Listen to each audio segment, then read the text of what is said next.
Am I the meanest? Sure enough. Am I the prettiest? Sure enough. Am I the baddest mofo low down around this town? Sure enough. Well, who am I? Sure enough. Who am I? Sure enough. I can't hear you. Sure enough. All right, welcome to Spoiler Kings. I'm with Bryon and his father, Mr. Waller. I don't know what can I call you? I don't feel weird calling. What was that? Dr. Waller. Dr. Waller. All right, Dr. Waller. So we're doing another movie for Black History Month with the Black Excellence, and we decided to go a little old school with this one. We're doing The Last Dragon with Bruce Leroy and all that cool stuff. Julius Carey was show enough. So super cool movie, fun movie, especially back then, very 80s themed, with the Bruce Lee kind of background with it all and stuff like that. So what do you guys think about this movie from the 80s? Well, first of all, this is one of my favorite movies growing up. I absolutely loved it. We had it on VHS. So it was like it was like good VHS, like we bought the movie. It was like taped off the TV.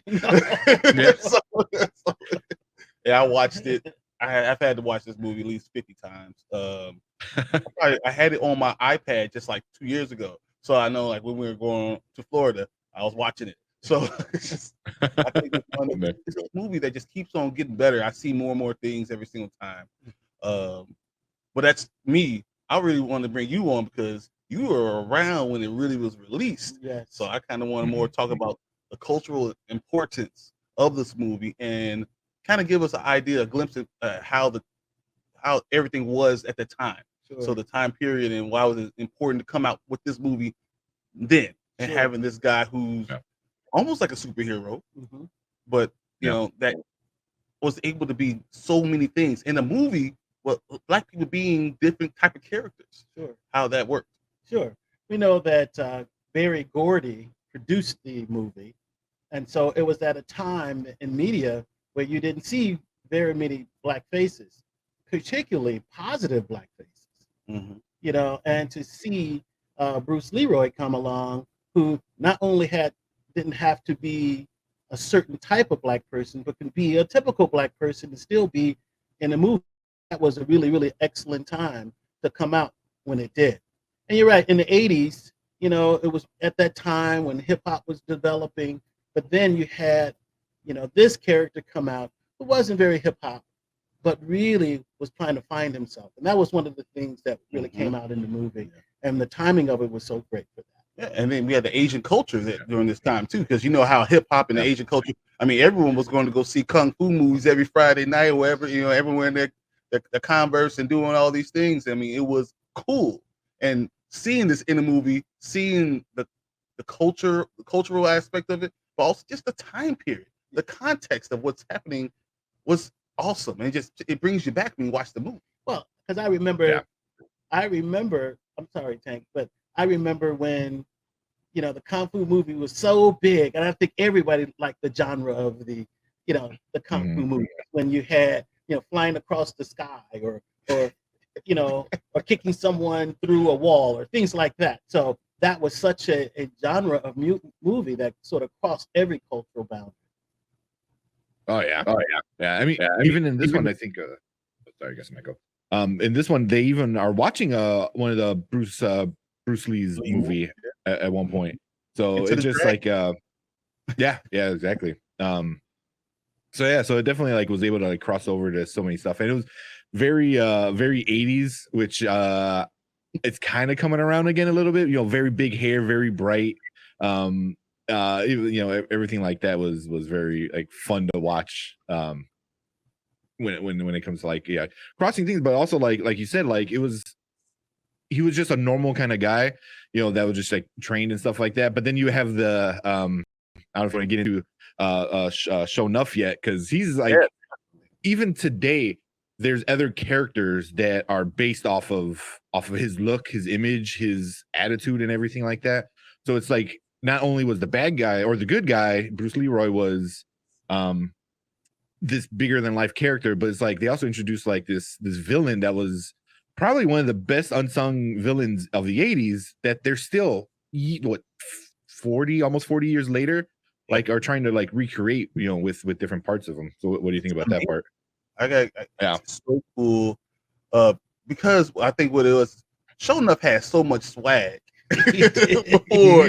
I mean, his group was cool, and the movie was just like, this is not just an all black movie. You know, there was, you know, white people, there are Asian kids. This is a multicultural movie, and that's what was so cool too, because it wasn't just, it was like walking down the street. This is what you really see. You know, it's not just one thing or two things. It's everybody being involved in it and everyone being able to follow it. But even in these kung fu and the dojo, it was cool seeing a black guy being the leader. Yes. You know, and that was something that was really cool in both aspects, the good and bad.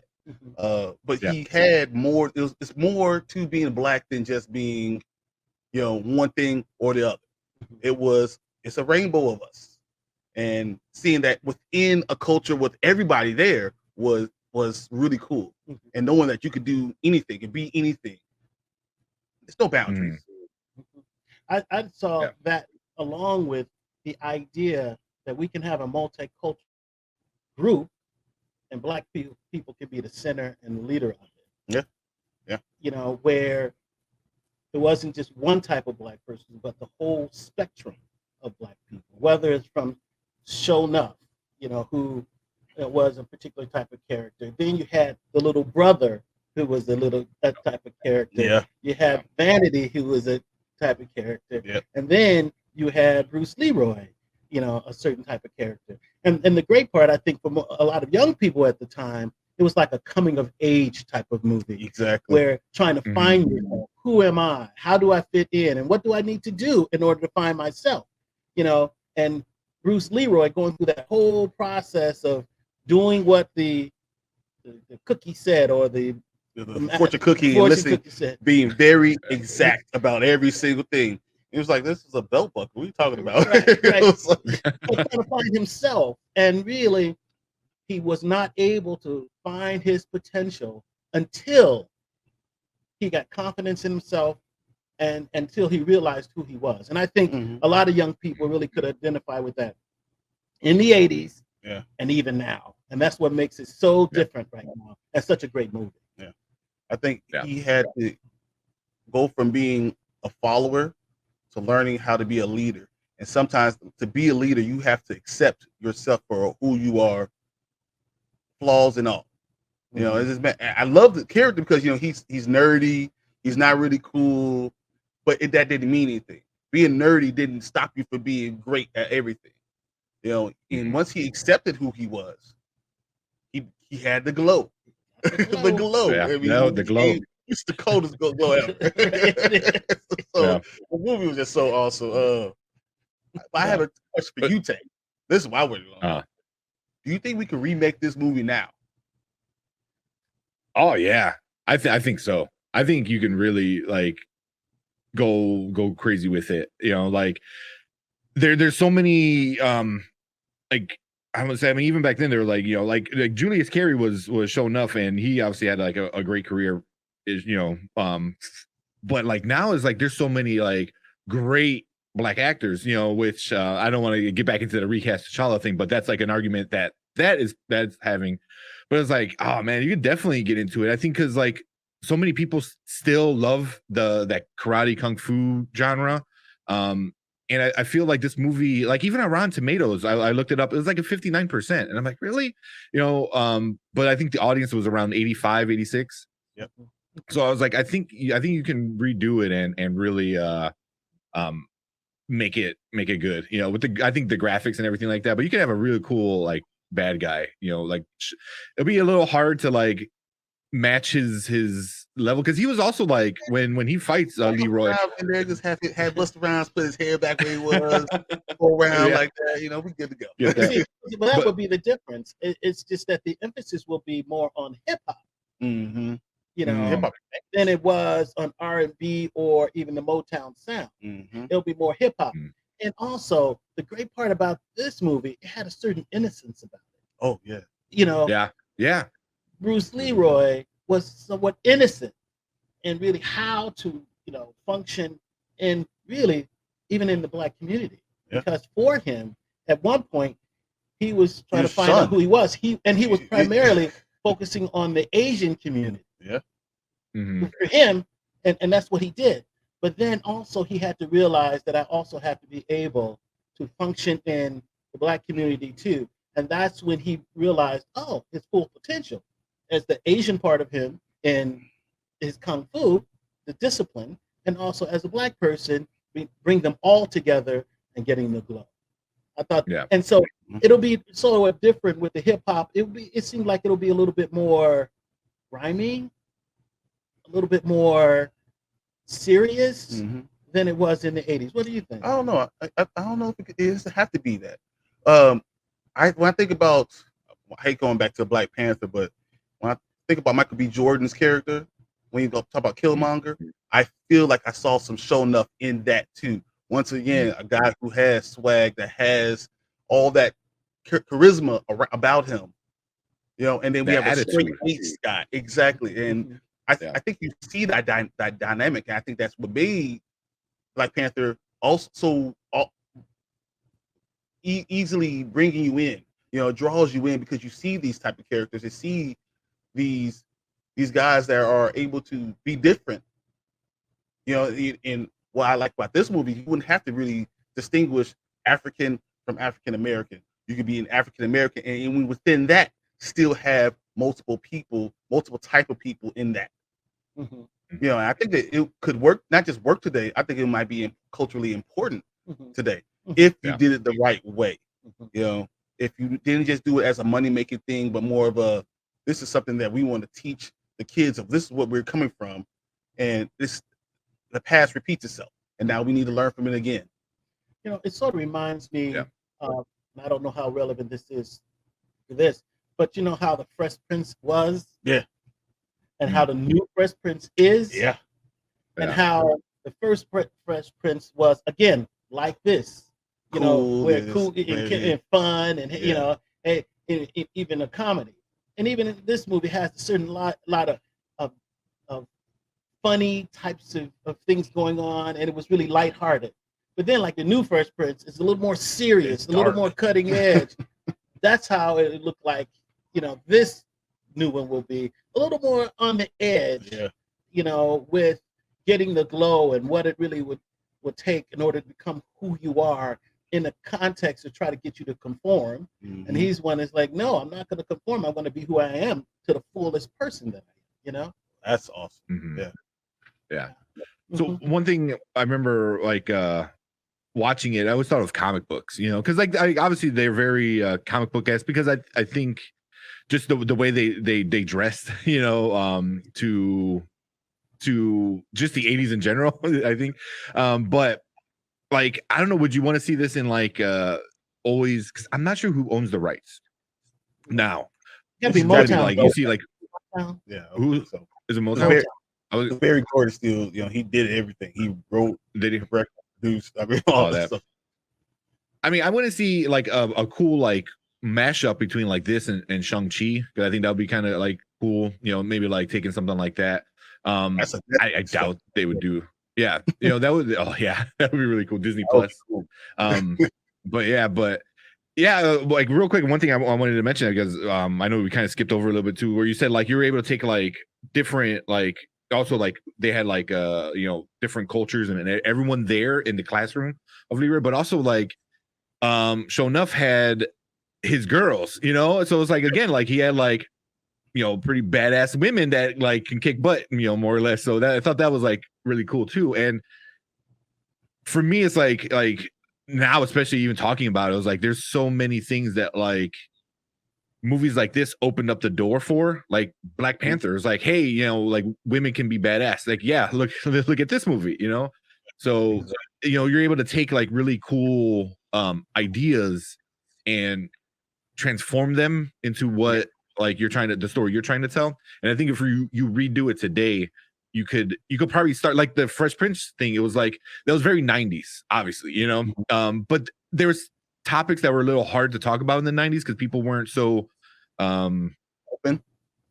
Open. open or just like this ignorant because they didn't see it. Where now things, because of social media and the internet is what it is now, it's like you're able to see everything, so you're kind of trying to understand a little bit more. That can be good or bad, because you get the other end of it as well. But hopefully I think you can start to maybe touch on other things as well if you want to redo like the Last Dragon remake, you know, like you can maybe get into a different like things of like Aquafina is really big in the news right now because she was kind of being accused of like stealing the Black culture kind of thing, that what made her big.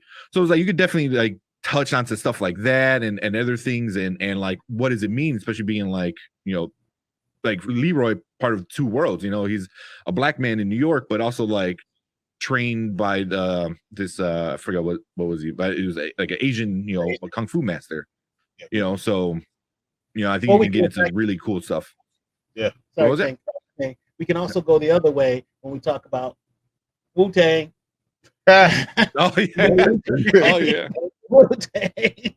Wu-Tang. Yeah. You know, that's what Black culture, you know, really took on Asian culture. And now we have, you know, Wu-Tang is a big thing, you know, where so Aquafina was doing that, but you have Wu-Tang who really absorbed the Asian culture and made it their own. And then, so it's slightly different, but it takes those same principles, you know. So using it in hip hop, but using it in a way to discipline and groups of people coming together. So that was just really, I didn't see the hip hop becoming a big emphasis today, if it ever was. As long as they continue to have respect. I think that's what I liked about it. You know, this was respectful of Asian culture. It wasn't, you know, anything negative about it. You know, it was like, this is a great part. This is what we're taking from it, and giving, still understand this is coming from here. You know, but I can still make it my own. Right. You know, I think that was the problem with Aquafina, because she did it in such a way that I don't want to get too much into that, but that she did it in a way that wasn't always giving credit to. Sure. You know, I think it's, but as long as you give respect to things, I don't think that's a problem. I agree with you. Yeah. As long as you say this is where it came from, and I'm using that, give it credit, no problem. Yeah, because I mean, like a movie like this, like definitely paid respect to you know, Enter the Dragon, you know, Bruce Lee and stuff like that. Where there's like other movies, like spoofy movies, like Kung Fu Hustle was very silly, you know, but it's the same idea, like, oh, this, you know, karate, kung fu kind of stuff. But that was just like silly. I don't know if it had the same respect that the Last Dragon had towards just that genre of movie, and then also like Bruce Lee himself, you know, where I think Kung Fu Hustle and some of those other kind of movies like poked fun of it a little bit, you know, where this one was like, no, we're paying like tribute to it, you know, which is good. Yeah, homage to it. So it was definitely something like that. But I mean, look at his name, Bruce Leroy. You know, Bruce Leroy, you know, Bruce Lee. You know, they brought homage to that Bruce Leroy, you know, and that's really significant to say, hey, I'm giving credit to where credit is due in this situation. So Bruce Leroy was a significant part. If I could add one more thing, how did Bruce Leroy get the glow? What was it that all of a sudden, you know, he was trying to get it, he almost got it, you know, in himself, doing all these tasks and doing all the, how did he get the glow? It was the confidence. He finally believed that he was like looking for what he can be the master, and he realized he was already the master. There was no more looking in. You had to look within and realize it's already there. You have it all. And then he came out. He's like, I'm the master. I got it. You know, and that's what gave him the glow. And it was a control. He had control of it now, because now it wasn't about him just reacting to anyone. I now have it, and I believe in myself. The self-belief is huge. And that can be really significant nowadays, actually, for young people to hear. You know, I have what I need. I just really need to, maybe, you know, I got to be challenged. And that's the whole point. When he got challenged, he was able to find himself and recognize his own potential. that would be a great message today for young people too. Agreed. Yeah, because even like the way the movie started was like right off the bat, like his master was like, "You're the final level," and he's like, "But I don't got the glow yet." He goes, "You know," yeah, so it was like he right from the start, somebody told him that the person who'd been training him is like, "You're good. I taught you everything. You're the final level. You got it." And he still had that self-doubt that eventually, obviously, and they kept telling became him confident, stuff like that. Yeah, look inside you. It's there. Only there when you understand this stuff. And until he realized that and opened up to it, he never got it. But then as soon as he did, because he, as you said, he had to be challenged. He had to have someone push him, and then to really accept who he is and who he was. I thought that was really cool. Yeah. So I'm looking like through some other stuff. They have a Show Enough T-shirt that I really kind of want now. It looks really cool. I will wear Show Enough T-shirt all the time. But yeah, I mean, this one is just so good, so meaningful. I remember watching it a lot with my grandfather when he was young, because he loved all those like kung fu kind of stuff. All the Bruce Leroy movies. What's his name? Carradine. The guy from David Carradine. All his shows and stuff like that, and obviously The Last Dragon and stuff. But I mean, even the suit Bruce Leroy was wearing was directly straight from Bruce Lee. So I like that it was able to like take something that like was big at the time and kind of like mold it into something that's yours. Yeah, which is what I like. It's like even like thinking of like music. For me, I'm a big fan of like cover songs. So the best cover songs are the songs that are like, we're taking this song because we loved it growing up or loved watching it, hearing it, and kind of making it our own. Even me and my girlfriend were talking about the other day with the Foo Fighter guy. I can't think of his name. Dave Grohl. How he was having an interview conversation with Pharrell, and he was talking about one of his the opening for one of Nirvana's biggest songs, and he's like, "Oh yeah, I listened to so much disco," and he's like, "I took that intro, that that cool like intro, he's like straight from this like disco band that was like a black disco band." And then when he finally told them, he's like, "Hey, you're a big inspiration." I told them, they're like, "I know." Like they knew their own music, you know what I mean? But it's like, but that's what his like, when you take something and you make it your own, but you kind of give respect to it. That's like the stuff that I enjoy. And then this movie did it, I thought, very well. It's like taking like the genre that was it at the time that everyone loved, and then taking it into like black culture kind of thing. So it was fun. It was an insight into the 80s black culture on the streets, in the Bronx and Brooklyn and things like that. So it's just cool too. I mean, you really don't get to see it. You saw it always from a negative view, and this was in a positive view from that street. So I thought that was also a great thing too. I was thinking about even the title, The Last Dragon, Enter the Dragon. The connection with the dragon, and taking it from Bruce Lee to Bruce Leroy, and said the last dragon. He's the last one who's connecting to Bruce Lee in that way, and that was really, really interesting. When you think about it, and I like that. Yeah, and how we can continue, to use inspiration. And Bruce Lee was such an inspiration, and how even these guys, and all of them, all the characters can be an inspiration for the next thing. Yeah, that's good. Especially when you see Cobra Kai. Yeah. So I think these things are one of those things that come out again and just blow up. So I would love to see some type of show like this. That would be amazing. One thing we did talk about, I think is really important to talk about today. These were nice looking people. Okay. All of them nice looking people. I mean, really nice. Her name is Vanity. Vanity. I mean, really, come on, let's tell the truth. Vanity was a nice looking woman.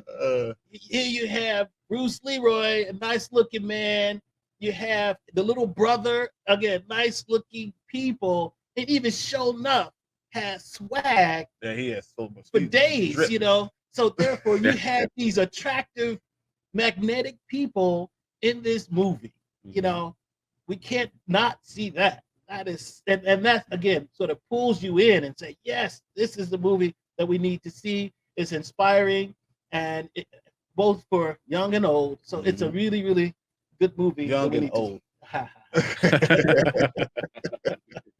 I accept that. But, yeah, it's like, oh, that's good. But yeah, I would be. I didn't even think about making a remake for this, but I'm 100% down. I would love to see them redoing something like this. I mean, Hollywood's remaking everything else now, so I can, and they're getting into the 80s with the Lost Boys and other movies they're remaking. This one would be, I think, really, really good to go with. Yeah. Uh-oh. Tank, you got me his dumb ass dragon. That song that goes on and on.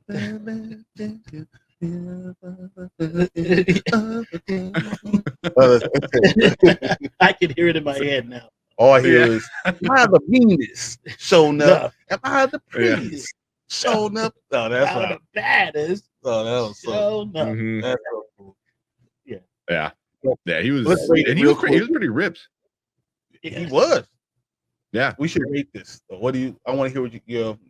If someone's not seen it, we always do ratings. So basically, now, later, or basically never. So, what would you say? Someone that hasn't seen this Now. they need to go see it now. They need to see it now. Especially, like I said, deeper the message itself. But just to see it during Black History Month too. Will be awesome. Black History Month, to see, that Black people can be the center of a situation with everyone else there too. I think it was really significant to see that. I love it. So I'm a super down. Yeah. Yeah, same as a now. I mean, watching it as a kid, I always enjoyed it, and yeah, I always loved it. And you'll see, if you've never seen it before and you watch it, you can see the parallels. They're like, oh, I saw references of that. I saw references of that. So like you're able to kind of like play it in reverse. You're like, oh, you saw the stuff that came from this. Now here, come see this. Yeah. So it definitely it's a now for me. So yeah, it's only like a little less than 2 hours long, so it's not like that long of a movie. So perfect for a flight. You on the plane, by the time you get down, the movie's over. Great. Yeah. Oh, good. Anything else? The only thing that I can think about, again, it might be minor, but I do want to mention it. He will continue to think about something. I do. Do you notice though the glows? One's red and one's yellow. Red and yellow. And guess what? What's not used? What? White. You know why? White is always this angelic type of aura, but here is red and yellow, and it seems like real natural. I think they're more dynamic. I think that and then that's also, it tells you it's not like we're not holier than thou. It's just we're still regular people. Regular people life. It's not. We're not black. Not white. Gray, white. It's still, we're dynamic colors. And Very that's what our Asian. glow is. Very Asian. Very Asian. And you can see that in the colors of red and gold. Yeah, I like that. Yeah, that was good. Yeah, I mean, those are like little things that you don't even think about until you start to think about it, after the fact. But yeah, definitely. And then those are the colors that I use, like not only like the glows, but like actually wearing. Leroy's wearing yellow for most of the movie, and Show Enough is in his red. So yeah, definitely cool.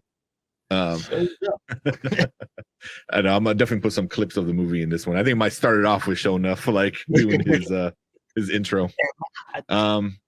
It's awesome. Yeah. All right. Anything else, guys?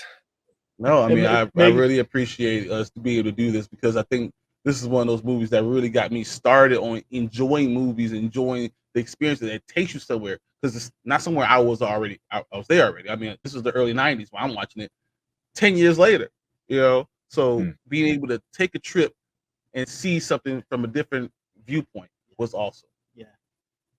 Yeah. I'm right there with you. I am the master. You are the master. Yeah. yeah. I didn't even think about that, but it's almost like a two-way street. Like, it was able to take like people who love the Bruce Lee movies, like, hey, here's like black entertainment, and then also like people in the black culture to like, hey, it's not all about like gangs or whatever like that trope was at the time, and like you could do something else besides that. So it was able to like bring opposites kind of together, like, hey, look what we're able to do. So definitely cool. But yeah, man, appreciate it, Bryon and Dr. Waller. Thank you guys for coming in and talking about this. And then we got a couple more that we're gonna do as well. Hopefully we get Marvin back on. If not, anybody else wants to come and join us. Hey, we all should celebrate Black History Month. This is one of those things that's for everybody. This is all of our month that we need to all enjoy and pay respect to Black history, because it should be all the time, but let's at least put the shine the light on it this time. Carter G. Wilson started it. Yeah. Dr. Yeah, there you go. Gotta give the little info at the end. All right, but yeah, that's it from us this week. And we're gonna do another one next week, and we're gonna showcase like Black excellence in cinema. So thank you guys from myself, Tank Kramer, Bryon, and Dr. Waller. Thank you, and we'll see you guys later. Thank See you. you guys. All right. When I say, who's the master? You say,